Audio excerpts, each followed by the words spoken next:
You're tuned in to Voiced Thoughts Talk Show and Podcast, a forum where we discuss and explore society-based topics while advocating and providing information and resources to the community through an unscripted, unfiltered, and authentic approach.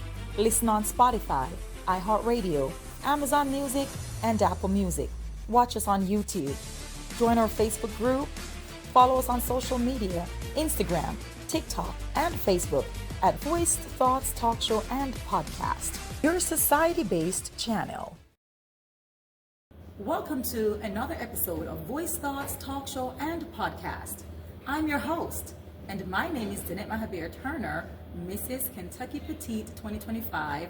I'm representing the entire state of Kentucky in the National Petite USA pageant in July 2025 in Chicago, Illinois.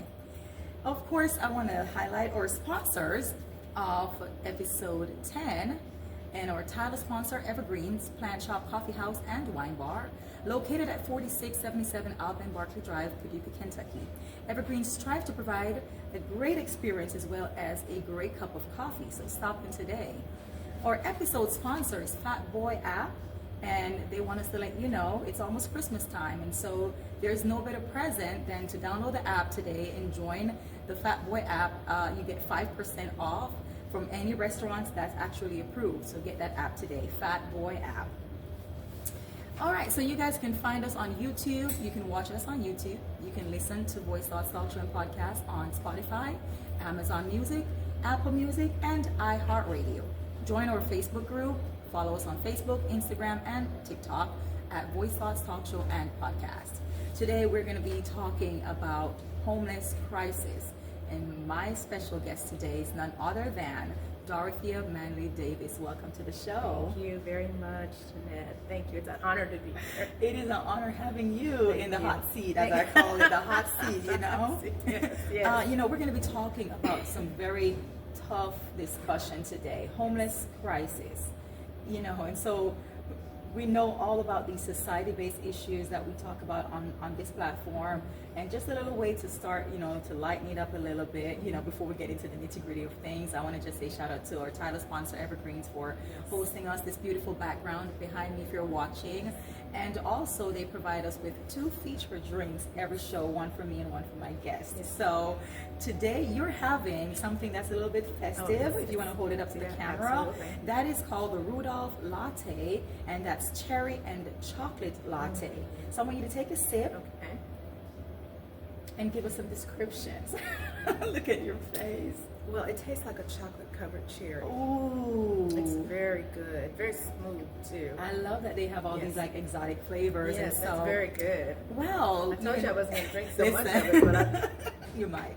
Well, and as you're talking, and if you think you need to take a sip to, we're here to do that as well. So my special drink is in a mushroom cup. So if you're watching, you can see. If you're listening, you won't be able to. But this is called the Lenora Shake Shake. And this is a chai latte. Now, I'm a lover of chai. Yes. I love chai. Me too. So yes, I do too. So I'm going to take a sip. It's almost like an eggnog. Yes. Oh, wow. Sounds delicious. This is good. Thank you, Evergreens, for always being amazing. Yes. So we're going to get into a lot of things. First, I want you to tell the audience a little bit about you. Yes, And absolutely. what you do. So, my name, most people in this community know me by Dorothea Manley. I grew up in this community on 821 South 5th Street is where I lived most of my life here. And when I was 14 years old, my mom passed away in Chicago, Illinois, from colon cancer. And I was living in Chicago at the time with an older brother and his wife. And it was decided that I would come back to Paducah. And so everyone was dealing with their own issues behind Mom's death. It was a very difficult time for all of us. And so I always want to say that because I don't want people to think that I'm placing blame or anything for being kind of lost in the shuffle. But life happened, and I was lost in the shuffle. And when I came back home, everybody thought that somebody was taking care of me. And I did not, my mom had prepared me so much for her death that I just didn't think about it. I knew that I had to take care of myself. She had told me that, I had to do what I needed to do for myself. And she just gave me such good advice before she died that I didn't feel, at the time that there was any need for anything. I just kind of went along and did the best I could.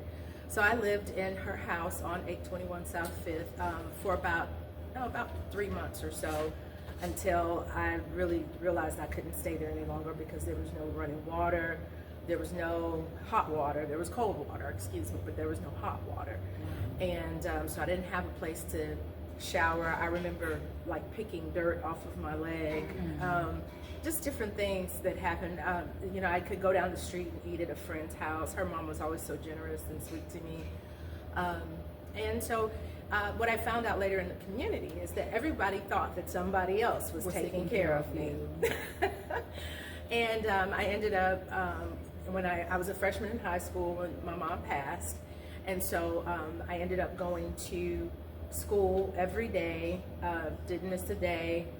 I ended up being the student government president in my senior year. Wow. And I was the first student to serve on the Board of Education in Paducah, Kentucky.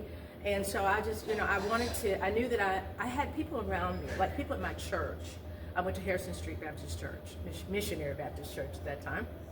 And I had people all around me who were successful and who were just living their lives. And, from what I could see, they were doing really well. And I knew that I wanted to be like them. So, and they were very inclusive of me in my community, in my church and in other areas. There were so many things that I had to do that I didn't have a lot of time to get in too much trouble. Now, I did get in a little bit of trouble, but nothing major, nothing more than any normal teenager. And with all of that, I stayed from time to time. I'd stay with a friend and their family, or every now and then I would stay with a relative.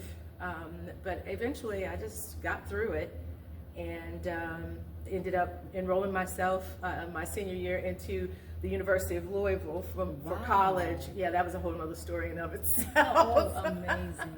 Yeah, so, it was a very difficult time, but at the same time, my mom had prepared me so well that I just knew I had to do it. What a great mom. Yeah, she was amazing. She was amazing. Wow. So being homeless in this community, really, I think that there are so many, especially in this day and time, I have to come to present day, there's so many resources that you just have to ask. You have to say what it is that you need, and you have to ask, and particularly if you're a child. But even in that, it's very difficult. It is.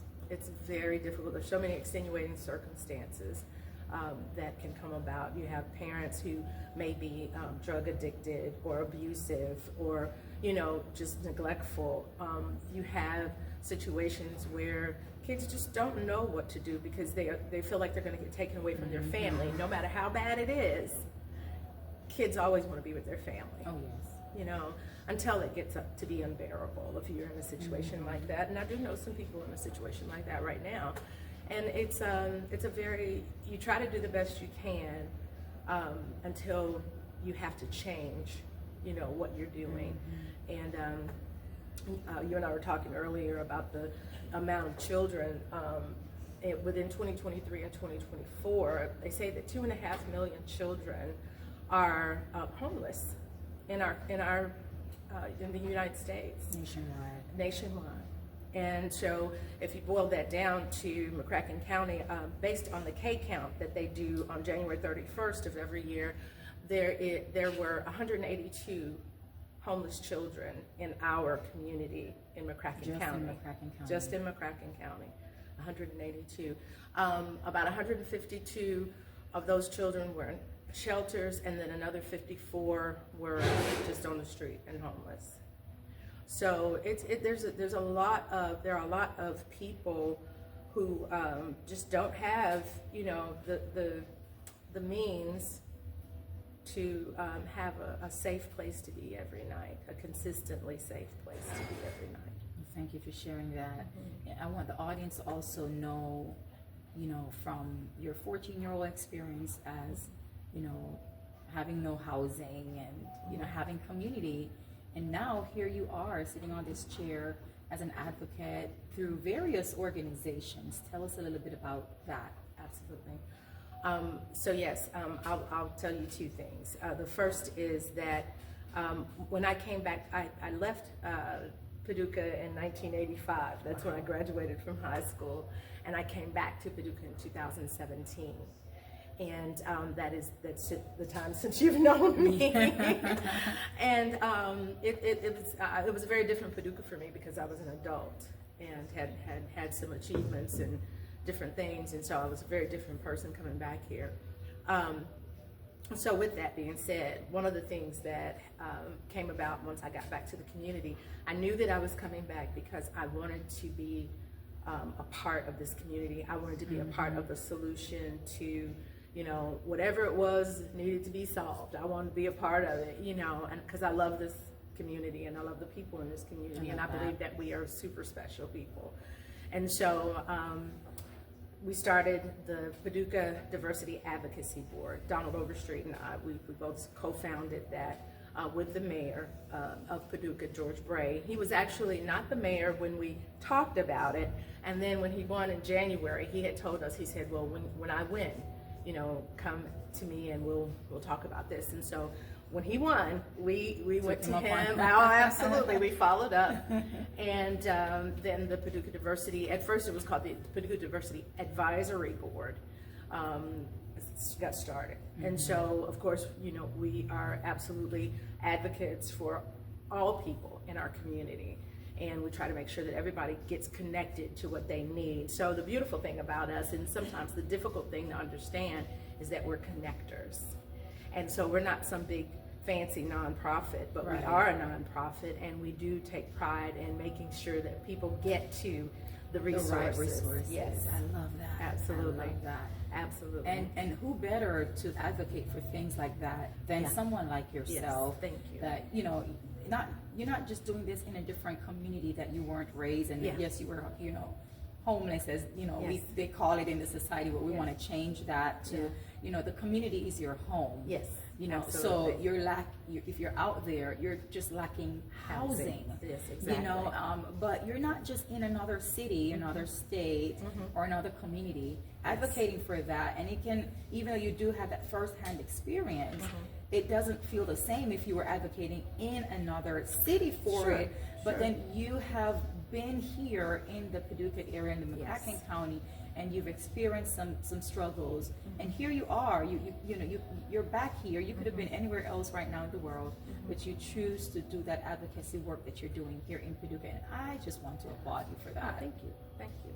It's my honor, honestly. There's no other place I would want to be, and I knew that I was at a turning point in my career, and I lived in Indianapolis, Indiana. I worked for Eli Lilly Pharmaceuticals, and they were doing some right sizing, and so they said they wanted me to go to this community that I just did not feel would be conducive to my daughter, bringing up my young daughter, and I thought, I can't do that. And my director, who was the head of their EBO division, which is where they make about 50% of the world's insulin, she had told me at the time, she said, go home. I will say her name, Uma Kuchapadla. She was, you got to say that name. She was an amazing woman. And she said, go home. And with everything within me, I felt that. And so I came home. And again, I prayed about it, and I knew that when I was coming back here, it was for a purpose. It wasn't just to come back home and sit. Powerful, but it was for purpose. Yeah. It was a blessing. And it has been a blessing. It has been difficult, hard sometimes. Coming back here, I had to go through my own healing process of coming back to the community where I had faced a lot of hurt. And I decided that, but it had been so good for me in some respects in terms of I was able to survive here. And with the knowledge of other adults, as I told you, who had, or the adults who were in my life at the time, with seeing their tenacity and seeing their strength, really gave me what I needed to, know that I wanted to go beyond surviving, and I wanted to thrive, and I'm still trying to thrive. I'm still working on that thriving part, It's a work in progress, Absolutely. But you do it so well, with so much grace, and I call, so those don't know the bond that we have. You're not just the chair of a board that I'm a board member of, or, we're just connectors in our community. I've connected with you from day one, and I have adopted you as my Paducah mom. That so much. I'm honored by that. So I have my own biological mom, and she's amazing. Yes. I have my mother-in-law, and she is amazing. Yes. And I have, my church mom, my spiritual mom. Yes. And I was like, well, what am I going to call her? And I was like, she's my Paducah mom. I'm Paducah mom. I'm your Paducah mom. So, and I love it. I love it. I look up to you, and I love what you're doing. So let's get into a little bit of community discussion now. Yes, serious absolutely. part now, because Absolutely. we were at a community meeting last night. Yes. I was invited by you, Yes. so thank you so much for extending that, Absolutely, and I yes. would not miss it for the world, Yes. because I think it is very important that we as a community come together, because it's no Yes. one organizational problem. Yes. Yes, it's nationwide. We hear that all the time. Yes. We hear that it's the church's problem. We hear Yeah. all kinds of things. Yes. So when I got the invite, I said, I have to put this on my calendar, and I have to be there. And what a session that we had. That was very So great. talk to us a little bit about who sparked that, and it was a great initiative, and we want Yes. that to continue, but let the audience know a little bit about that. Absolutely. So we have a great advocate within our advocacy. Her name is Nancy Powers. I'm yes, sure that Nancy we, is amazing. We know Nancy. Let's give in her a our shout community. out. We have to give her a shout out. Everybody that comes Absolutely. on the show that knows Yes, Nancy, yes, J.W. yes, Cleary, yes. you just got to give her Yes, flowers. yes, You really have yes, to, yes. So Yes, absolutely. you could brag on Absolutely. Nancy. Nancy would love that. She deserves it. In all honesty, if she had not been a part of the yes. board, the Paducah Diversity Advocacy Board, I would not be sitting in this chair talking about it. I'm sure it takes allies in the yes. community who have a degree of presence to help get things through for people who are suffering, or people who are struggling, or people who face adversity in some kind of way. It takes advocacy. It takes allyship as well. And so she and Steve have both been tremendous They have allies been. for all of us. And yes. we have, anything that each individual in our group does, they try to be a presence in that. And so it takes that. Oh, yes. That's the very thing that it takes in our community in order to solve our homeless crisis. And as we talked about it, it's not homelessness. This is our home. Paducah is our home. But we have many people who don't have housing, and they're houseless. And so we want them to really understand that you are not homeless. You are houseless. This is your home. And if you come to this community, even if you just walk into this community is your home, and we want you to be at home. But we want to help you resolve, your housing issues to the best of our ability. It is a very global, as you said earlier, very global issue. There's so many people who are dealing with it. Part of the problem, and I had talked to Reynaldo Henderson a couple of years ago about this, and his passion is dealing with mental health. And so part of the problem is mental health. Oh yes. Big part of it. And then, of course, then you have addiction and different things that come out of the stresses of having to be homeless. You feel like you are... Your back is against the wall. There's no absolutely. hope. So then you resort to these other things just to numb the pain or the they're thought. coping mechanisms. Yes, absolutely. And it's a natural process for anyone to go through, in all honesty, because whether your coping mechanism is reading books and you just immerse yourself in reading books, or your coping mechanism is alcohol, you're going to find something that try to fill that void with.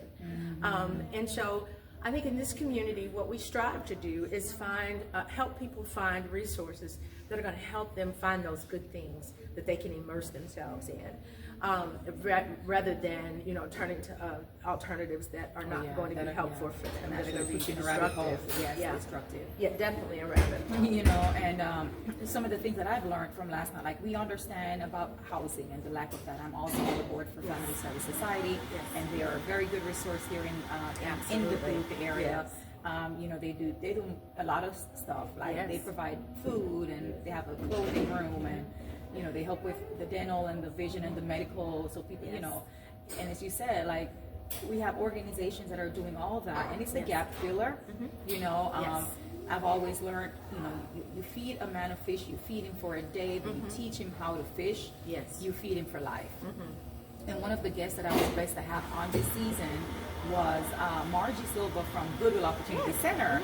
And I mean, that's an amazing resource in itself that a lot of people here in our community, they might drive by Broadway and see Goodwill Opportunity Center, and the first thing they think it's just a Goodwill store and people donate stuff for free, and then, you know, you go there and buy stuff. But they've explained over and over every opportunity that they've gotten, you know, the money that is raised from that goes into a community program, and they're helping people that were incarcerated, and they're helping, because again, we don't want that number that you mentioned earlier, those statistics, to keep rising. We want that to keep decreasing. Absolutely. So just imagine people who were incarcerated, they were let out, they have a felony, they don't have a car, their families may have, you know, deserted, whatever it is, and now they're starting over from ground zero, and they're houseless. Absolutely. But the communities or organization, and that's what we're trying to do as connectors, right? We are. There are so many different organizations, and you know, they might do some things kind of like correlatedly, but I feel like a lot of it, like we can say, okay, you're needing a bike to get to and from work. There's a program at Goodwill Opportunity Center. So what you have to do is this, this, and this. Oh, well, you need some groceries because it's going to be Thanksgiving week. Oh, go to Family Service Society. Oh, you need a Christmas tree so your family feels, you know, feel at home. Oh, Starfish Ministry. You know, they'll give you one. You know, different things like that. So we're putting them in the connected dot of the puzzle piece. You know, so tell us a little bit more about the insights you've gained from last night and inputs that you may have given as well. Absolutely. So, in talking with Lacey Bowling last night, you know, she's a tremendous leader for Paducah Cooperative Ministry, better known as PCM.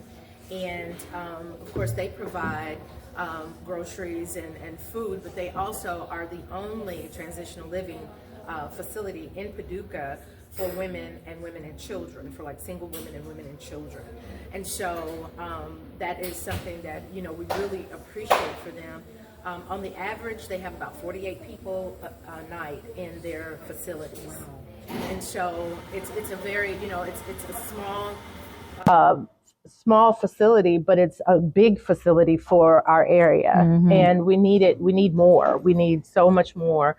They're expanding their ability to house more people and to provide more services. And so we're really excited about the work that Lacey is doing in the community, and certainly want to get behind her 100% and help her accomplish the goals and the vision and the dreams that she and Will and her and Shaka and all of those people are trying to, you know, certainly accomplish, and they're going to. They're absolutely. They're determined. They are very determined. And they need community support. Absolutely. They 100% need community support. Now, Lacey did not, when we were talking, the first thing she said, she didn't say PCM needed the support as much as some of the other organizations in the community that she talked about. And so there were several other community organizations. You have to help me remember what they were, because I'm telling you, my mind is like, it's running right now, trying to make sure that I tell you everything I wanted to tell you. But there are other organizations in our community who are also in need of, you know, someone coming alongside and giving donations. One of the things that was mentioned is that people want to give their used clothes and different things like that. And sometimes those are really necessary, but really what they need is money. You know, these organizations operate by, you know, donations. And so the more that you can give into these places, the better. We talked about the Goodwill Center last night, and in reference to, someone said, well, people say, oh, I don't want to give to them because they sell their things. Well, they sell their things so that they can provide services for people in the community. And so it's not just we understand, you know, there's been some things in the news about the Goodwill CEO and all of that, but that does not, that still, if you don't give, it impacts people in this community. And we're not supporting anything else. We're supporting people in this community. And so the organization still does great work here. And so you can have confidence in the Goodwill Center here is actually touching people's lives, helping provide job training, helping provide, you know, access to, you know, so many different things that typically they don't get if they're not participating in their programs. And so they're very helpful. But something you said a minute ago about actually how there are organizations here who are kind of overlap a little bit. Yeah. But then they also have very special areas. And those are the things that we certainly want to focus on with PCM. And we talk about housing because they provide housing. And there are very few organizations here who provide that. Family Resource Center provides medical help and dental help and some utility help and that kind of thing. I actually worked for them for a little bit. Yeah. Wow. as a part of AmeriCorps. And so that was my first introduction to them, and I love what they do. Their mission, they are amazing. So, and then you have so many others. St. Vincent's. You have. I'm trying to think of some of the other organizations that we have in this community that really are helpful. There's so many others right now. I can't remember them all, but anytime you have an organization that is trying to help people, then find one. If you are a church or if you are a business, if you are just a community group, find someone to help. We're talking about the Warming Center at Washington Street Missionary Baptist Church. They need, I think, as of November 20th, they had 11 volunteers, and they need 50 volunteers. When they are opened at any given time, when they're open at night, they open, I believe it's at 5 or 5:30, and then until 8 in the morning, the next morning. And they house, I think it's between 20 and 26 people at night once the temperatures drop below 40. And so when the temperature drops below 40, they're open. And at any given moment, they need 50 volunteers. Oh, wow. And so I think that they have had 30 sign up. So they're still in need of 20 volunteers because they can only serve as many people as they have the help. Help. And so please, if you are able, please sign up for the Warming Center. Just give a few hours if you can. They will take anything you can give them. A few hours, a couple of hours. They don't mind. Whatever it is, it fills a gap for them. And they are able to help more people in our community who otherwise would be out in the cold. And I think out of the next 7 days, 6 days are going to be below 40 degrees. So we really do want to make sure we reiterate and just continue to communicate with other people and other churches, with whoever, other businesses, organizations, if you can as an organization, or if you can as a church, if you can as some type of civic group, whatever you're doing, if you can get together and donate a block of hours, that just would be so helpful. Yes. And I do plan to, donate some hours. Yes, donate some hours. Absolutely. Because as you said, like it takes a community to make it work. And, you might not be able to stay an entire evening. Yes. But, if you can stay a few hours, it will definitely fill a gap. Absolutely. And we all have social media. Yes. So, it doesn't hurt to click a button and share it to your stories, to your page, and spread the word and say, hey, you are the marketing guru. I love that. Yes. I know. I've become the marketing guru somehow. You are. And, I think passion has a lot to do with it. It does. And, it as you said, like passion will drive you to do so much more, and I'm blessed to be in that passion seat for the things that I advocate for. And I will support, any initiatives such as these, because though I wasn't houseless, I was in situation as a domestic violence victim, and I left New Jersey and I went to Nashville.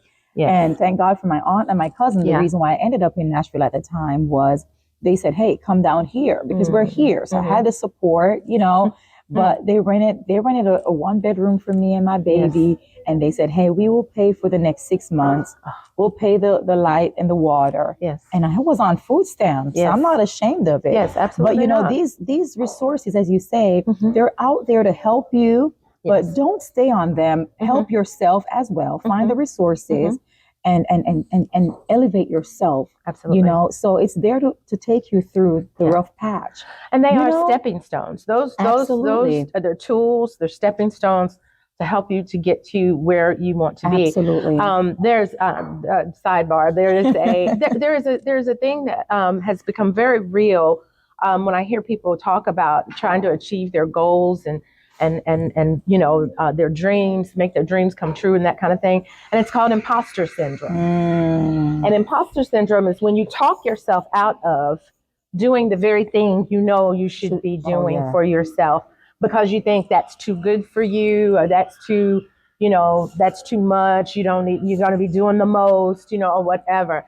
And I think that you are like amazing. I mean, I can't say that you have imposter anything, because you do what you believe you should do for yourself. And that's something that everybody can look to and see you as an example, as someone who perseveres and goes through, whatever. We don't get to see the struggle part or the part of indecision or whatever it may be. We get to see you going, okay, look, I'm going to do this. And then voila, we see you do it. And, best believe there are struggles, and best believe. And I've shared this over a couple speech that I've done. Like, for example, when I announced the national, everybody came out for a national announcement. Yes. And I came up and announced that I'm representing the entire state of Kentucky in this pageant. Yes.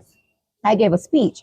And in my speech, I wanted people to understand that though I stand before you crowned or appointed or representing the state, going to nationals, even just in this particular application process that I shared, I applied for this title 2 years ago or so. And, you have to fill out an application, meaning they ask you so much questions that you might stop halfway because it's so much. And filled it out, submit everything they asked for. I really wanted to do it. I've always been in pageantry, and I also know that it opens up platforms for you to advocate for what you're passionate about. And so it would be at a national level. So 2 years or so ago, I applied for this, and I got the notification, you're in the semifinals. I got super excited, and that's part of my speech. I got super excited. And then I was informed that you were not selected. I share that because I didn't just apply for this and just got it the first time. But I wanted people to understand that don't give up, don't stop. Don't. Just keep going. Just keep going. And you're gonna face struggles, obstacles, and delays and nays.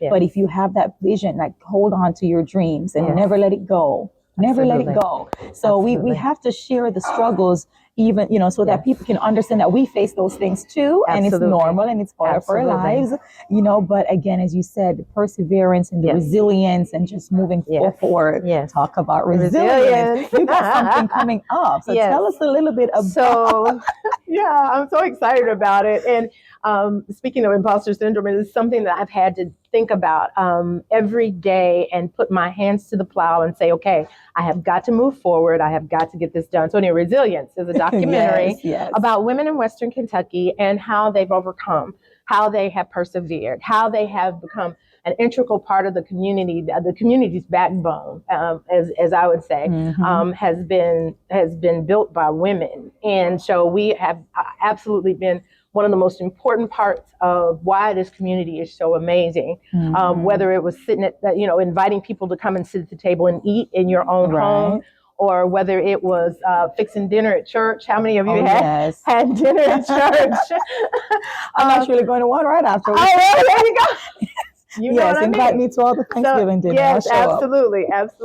Well, we've been people who have been people of sustenance and substance. And so anyway, the documentary is going to highlight that, and you are one of our featured people, and thank you so much for that. Thank you. It's awesome to be able to tell your story in regards to domestic violence and how you overcame that, and how you continue to persevere.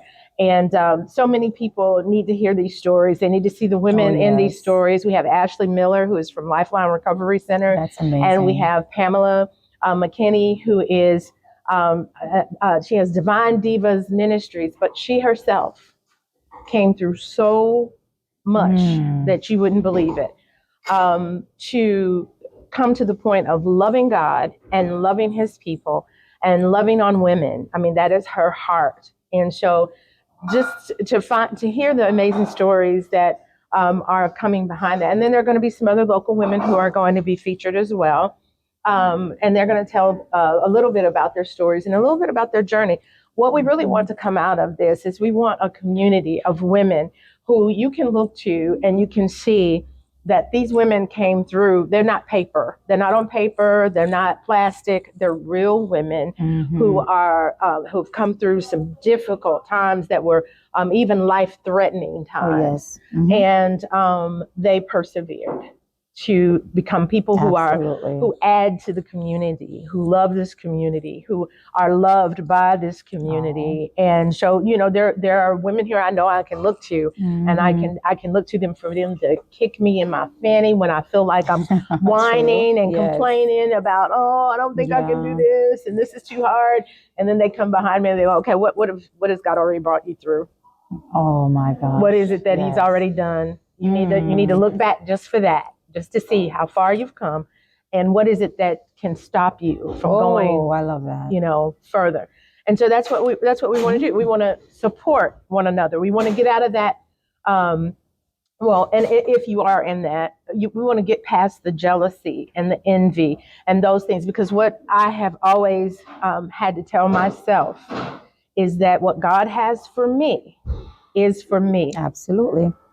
I would not be sitting around in a crown and a sash and looking so amazingly gorgeous. But I do have what God has for me is absolutely for me. And I'm proud of that. And I love it. And I embrace it. And it allows me to be able to love and embrace you where you are and celebrate you. So when you figure out that your life is your own, it doesn't belong to anybody else, that you can make what you want of it. But it takes perseverance. It does. It takes character. You've got to be willing. It takes vulnerability. You have to be willing to hear the things that you're doing. You could be doing better versus, everybody always telling you you're great. Well, if you're great and you are stuck, then that doesn't work, right? Doesn't even sound right. It's not impactful. So you want people who, not at all. So you want people who can tell you that, hey, you don't have to be right here. Absolutely. You can come up out of that, and then you can run with it. You can run and go as far as you want to go. And you have people who are cheering for you, who are happy about where you're going. And so anyway, we're going to have a lot of women coming on December 14th from 5 to 7 o'clock at the MBMG Studios. It's 1049 Kentucky Avenue, who are going to get to premiere the video, preview it. And then we're going to have a panel of guests, absolutely, which you're our moderator for that. And then we're going to have some other activities, some other nice entertainment, some other things happening as well. And that is all sponsored by the Kentucky Rural Urban Exchange. Awesome. And they are very adamant about doing amazing things in small communities where people are trying to connect rural and urban cultures. I love and that. So that's what we're doing. And so my 501c3 that's doing this is called Project Speak Life. And we have an umbrella, and under our umbrella is called, there's a group called SHE, and it's called Speak, Heal, Exhale. And that's what we're doing the documentary under, is Speak, Heal, Exhale, because it's our healing portion of what we do as Project Speak Life. That is amazing. So, That is so powerful. You are doing some amazing things in this community. I'm grateful. And I just want to encourage you to keep on doing the great things and advocating for the things that this community is lacking or needing. Yes. Thank you. And just to wrap up with the homelessness and the housing struggles that we're facing in our local community, as I mentioned last night in that meeting, it's easy to say, okay, it's a nationwide problem, and it is. Yeah. But if we always look at the elephant from the bigger picture, instead of taking one bite at a time, or finding an aspect to address those issues, we're always going to just see this big elephant, and it's a nationwide problem. It's not just Paducah; it's a nationwide problem. It's not just Nashville. Yeah. It is a nationwide problem. Yes. But we have to start somewhere. Absolutely. Absolutely. And some of the things that were very eye-opening to me last night, we had someone in that room last night that was facing housing issues here in our local community. And that was a good perspective to have. Absolutely. Because we can always talk about used to be homeless, you're advocating for, housing. But here is someone that's telling you the obstacles that she is facing and why she's still homeless or lacking housing. And, getting a hotel room, for example, she mentioned that if your ID is local, there's certain hotels that will not even take you. Yeah. Because they don't want to accommodate locals, and stuff like that. She mentioned crying with a mom of 3 kids because she had to choose between staying, in the facility and letting her kids go or don't have somewhere to stay the night. Yes. Different things like that, know. So there's a lot of work to be done. And I hope that we're going to do those meetings again. Yes, and whenever you guys are doing them, definitely send them my way and I'll definitely blast that out as well. Thank you. I think it's important for every organization and every connector and every advocate and just, to come together because it's all of our issue. We need to be part of this. Absolutely. And I wanted to say one last thing, if I might. Go ahead. So full circle, it has taken many years for me to get to where I am, and many struggles, many ups and downs, many great decisions, many bad decisions on my own part. But I didn't let any of that stop me from doing what needed to be done for my life, because I believed that God created me for a purpose. Absolutely. And even if I didn't know exactly what that was, most of the time, I knew that it was for good. And so I wanted to keep understanding what is good.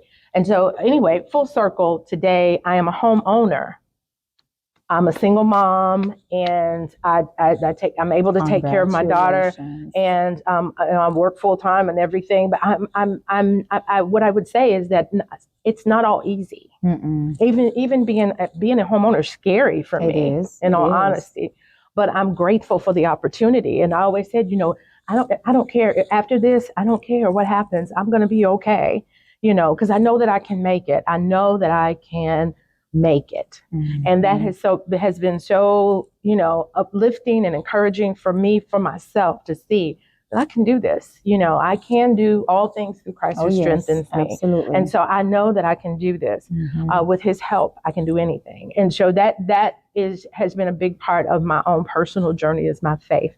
And I want to really encourage other people, particularly other women and other men as well. Don't get me wrong. I believe in everybody having the opportunity to thrive. But just know that it's not always easy, but it's absolutely possible.